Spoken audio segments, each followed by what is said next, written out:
इसके साथ ही भक्ति प्रकाश से कथा प्रकाश का उत्तर भाग समाप्त होता है। प्रेम पथ का प्रसंग चल रहा था, वह भी समाप्त होता है। कल से भक्ति प्रकाश के स्थान पर श्री गीता जी का पाठ हुआ करेगा। पूज्यपाद स्वामी जी महाराज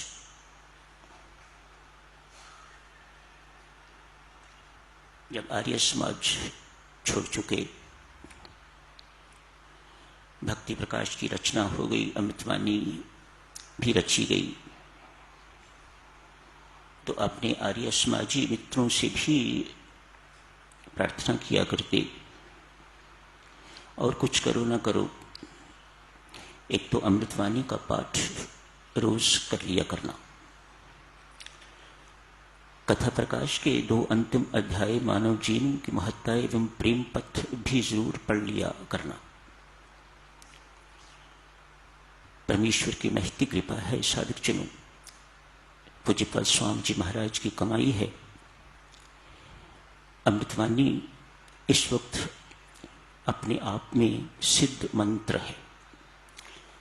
जैसे राम शब्द, ऐसे ही अमृतवाणी पूरी एक सिद्ध मंत्र बन चुकी हुई है। विश्व भर में इतनी पढ़ी जाती है कि लोगों को इसके पाठ से, इसके पुण्य पाठ से प्रत्यक्ष लाभ होते हैं, भौतिक भी एवं अभौतिक भी, लौकिक भी एवं अलौकिक भी लाभ होते हैं अमृतवाणी पाठ से। मंत्र के पाठ की इस साधकजनों विधि इतनी ही है कि मंत्र का उच्चारण शुद्ध हो और मंत्र कहीं खंडित ना हो। A to Z उसे पूरा पढ़ा जाए। ऐसा नहीं कि अशरण शरण शांति के धाम तो चुप रहे और मुझे भरोसा राम ये बोलते रहे, या एक पंक्ति बोली उसके बाद चुप, उसके बाद फिर अगली पंक्ति बोली। हाँ, यदि ये ऐसा होता है कि भीतर आपके चल रहा है तो दूसरी बात है, यदि नहीं तो अमृतवाणी का पाठ A to Z होना चाहिए। ये मंत्र का विधान है।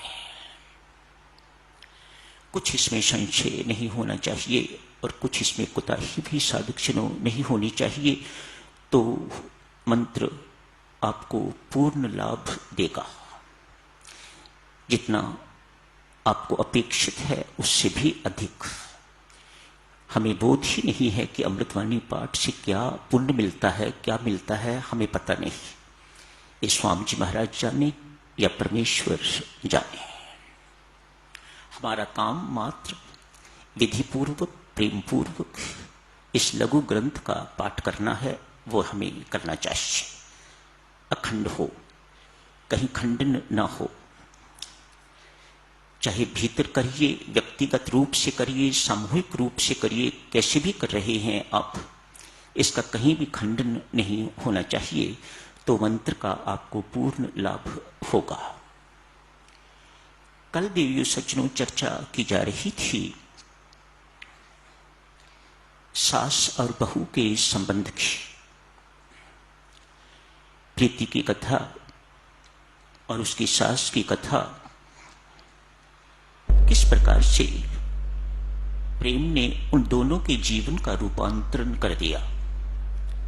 Life was transformed. ये प्रेम का प्राबल्य है, ये प्रेम की मेहरबानी है, ये प्रेम की महिमा है। सास बहू के संबंध को इस प्रेम ने मां पुत्री का संबंध बना दिया। इस समस्या साधकजनों ऐसा लगता है अब आउटडेटेड हो गई है। ये समस्या सास बहू की अब इतनी रही नहीं जितनी कुछ वर्ष पहले थी। पुत्र नौकरी करता है तो बहू साथ चली जाती है तो समस्या अपने आप खत्म हो गई।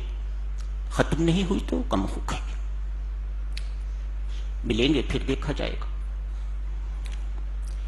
समझदार माता पिता, समझदार पुत्र माता पिता से या माता पिता पुत्र से ऐसा भी कह देते हैं, बेटा लगता है बहू को हमारा कुछ भी अच्छा नहीं लगता, साथ रहना संभव नहीं, इसलिए आप ऊपर वाली मंजिल में चले जाओ और हम नीचे रह लेते हैं। तुम्हारी इच्छा हो दाल सब्जी की कटोरी भेज देना, नहीं तो हम अपना निर्वाह कर लिया करेंगे।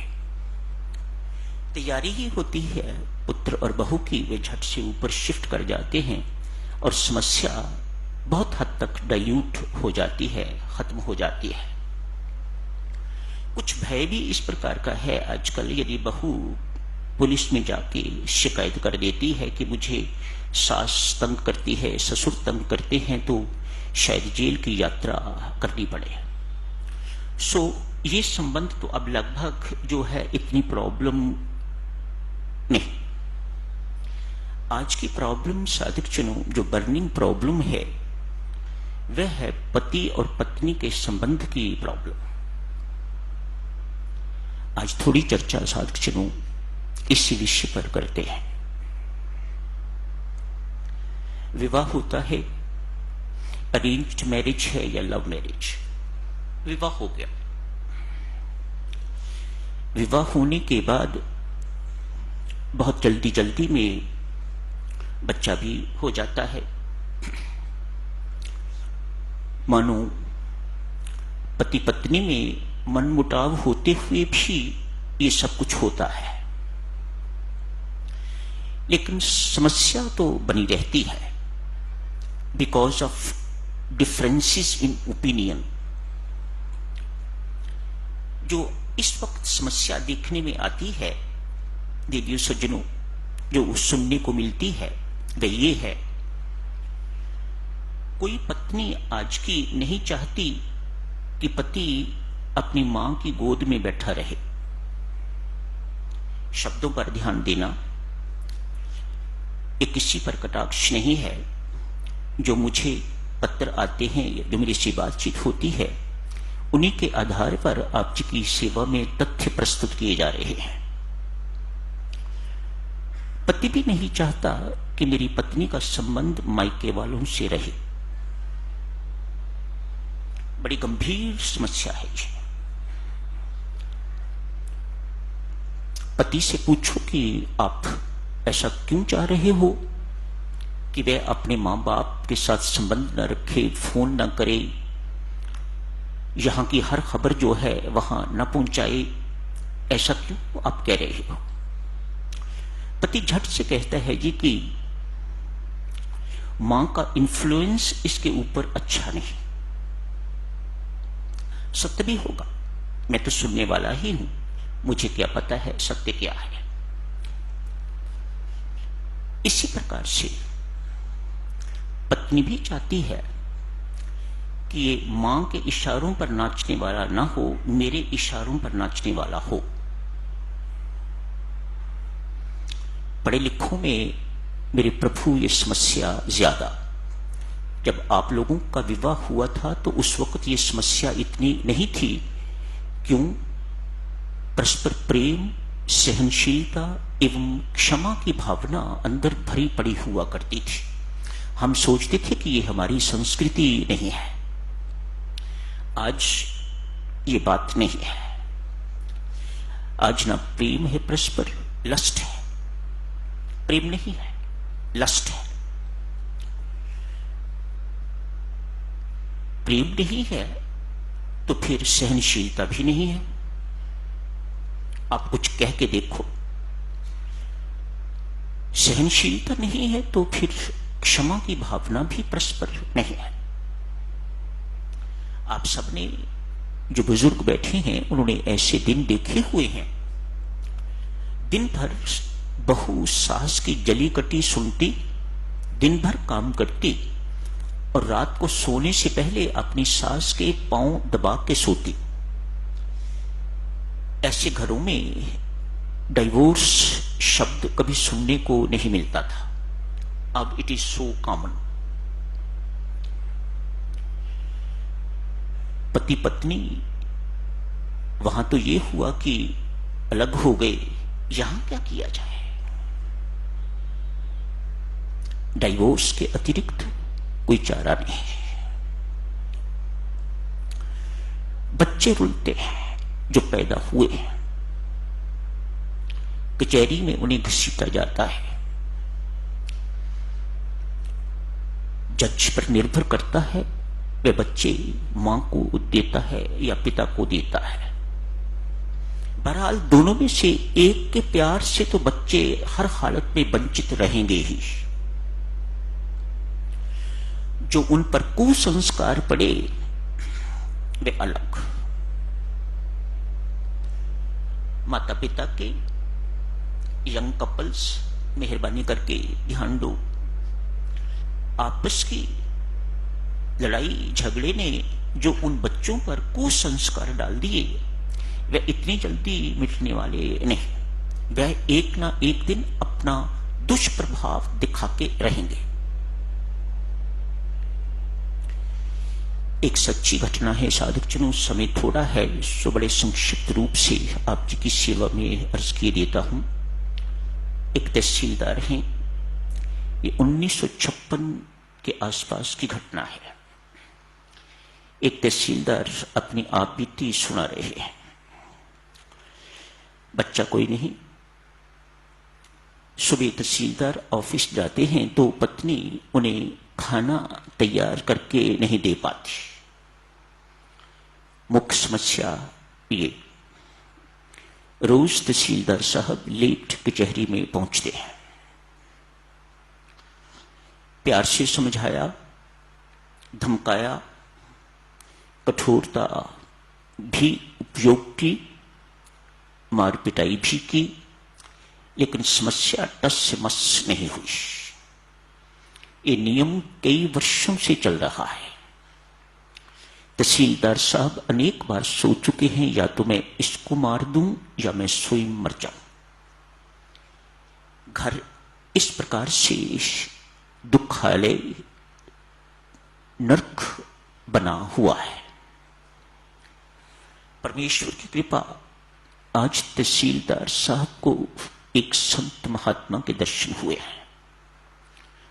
अपनी रो के समस्या बताई।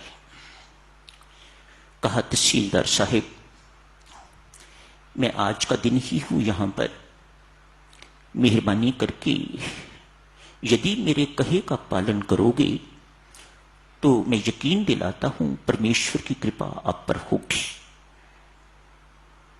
कल भी यदि आपकी पत्नी जाने से पहले आपका भोजन तैयार नहीं करती तो भूखे चले जाना, इंतजार नहीं करनी।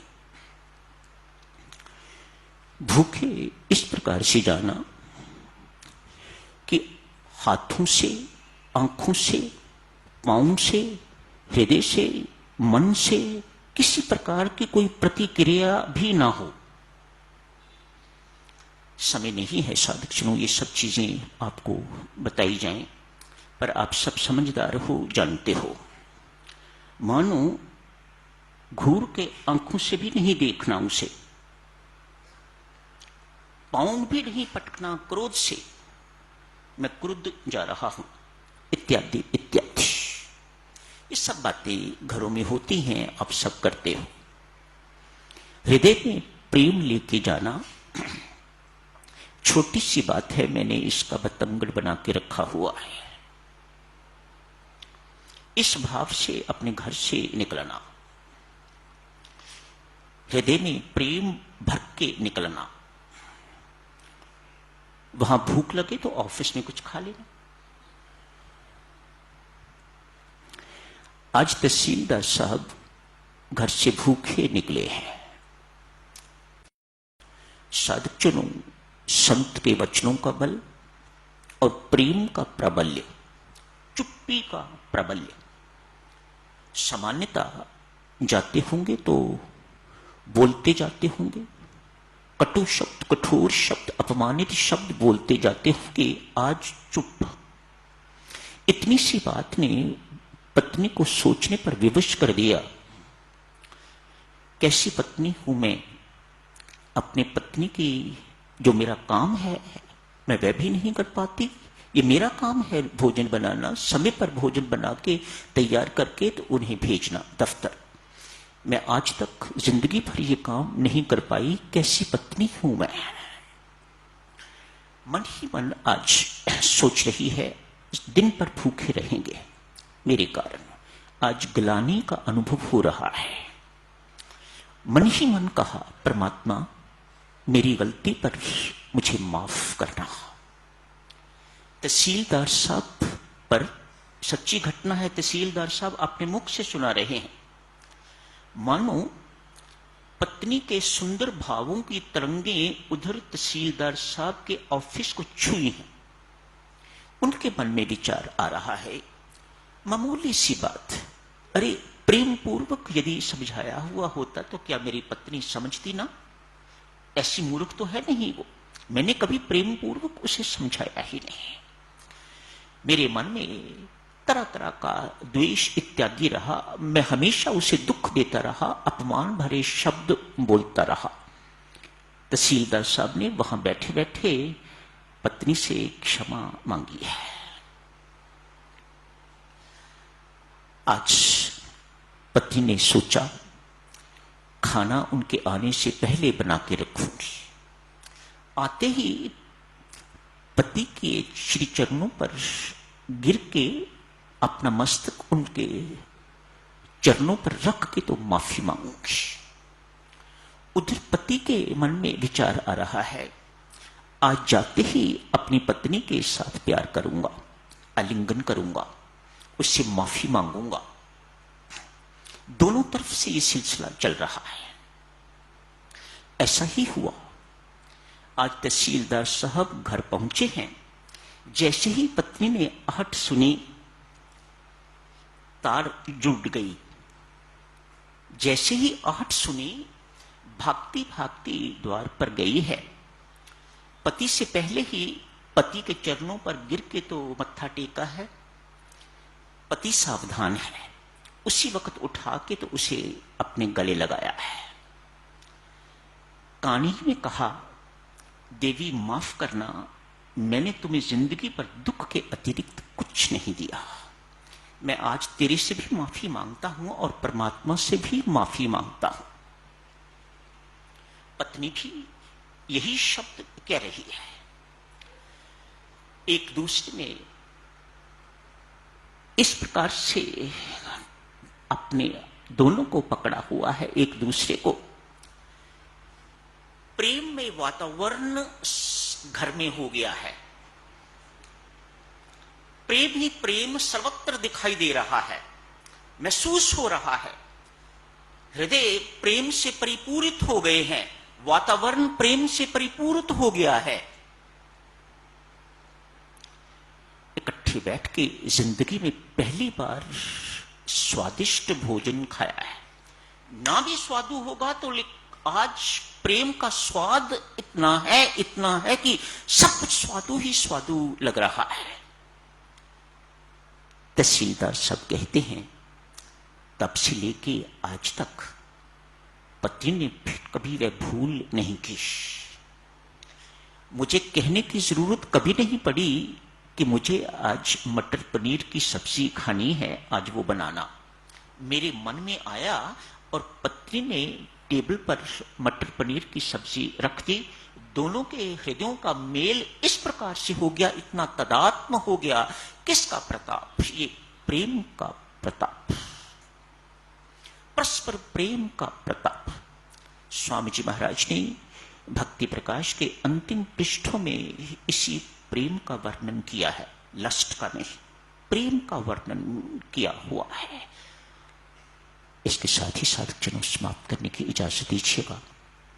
आपसे करबद्ध प्रार्थना है, ये अंतिम पृष्ठ जैसा कि स्वामी जी महाराज ने अपने मुख अरविंद से कहा हुआ है, इन पृष्ठों को जरूर पढ़ते रहिएगा। याद रखना, जहां प्रेम है वहां सहनशीलता भी होगी, वहां विवेक भी होगा, वहां पर क्षमा भी होगी। कैसा अद्भुत विलक्षण प्रताप है क्षमा का, इस सच्ची घटना ने यह स्पष्ट किया है। अपनाइएगा मेरी माताओं सज्जनों, इसे अपने जीवन में उतारिएगा इस प्रेम को।